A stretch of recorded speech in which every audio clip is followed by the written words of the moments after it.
আপনি 1992 সালে বিয়ে করেন শ্রদ্ধেয় কাজী রোকসানা আক্তারকে।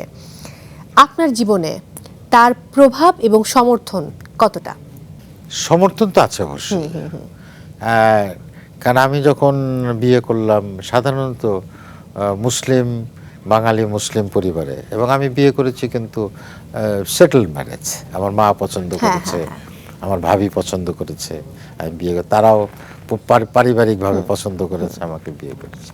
তো বাঙালি মুসলিম পরিবারে সাধারণত এই ছেলে নাটক করে, গান করে, থিয়েটার করে, এইটা ঠিক আছে শখের বশে করলে একটা আছে আর কি, কিন্তু এটা যে খুব পজিটিভলি নেয় সেটা আমি বলবো না। কিন্তু আমার সৌভাগ্য যে আমার স্ত্রী সেটাকে খুব পজিটিভলি নিয়েছে, এবং সে আমাকে নানানভাবে সহযোগিতা করেছে। যেমন আমার কস্টিউমটা গুছিয়ে দেয়া, আমার তখন আমি নিয়মিত মঞ্চে কাজ করি, আমার হয়তো ওই নাটকের পাথর নাটকের কস্টিউমটা এক জায়গায় রাখা, ওই জয়জয়ন্তীটা এক জায়গায় রাখা, হ্যাঁ ময়ূর সিংহাসনটা এক জায়গায় রাখা, তো এগুলো সব ঠিকঠাক মতো গুছিয়ে দেয়া দেয়া, এটা অনেক বড় ব্যাপার। এবং আমাকে ইন্সপায়ার করা এবং গিয়ে সে মঞ্চে গিয়ে নাটক দেখতো, তো এটা অনেক অনেক অনেক অনেক বড় ব্যাপার আর কি। সে যদি সহযোগিতা না করতো তাহলে আমি হয়তো করতাম, কিন্তু সংসারে শান্তিটা থাকতো না। একদম একদম।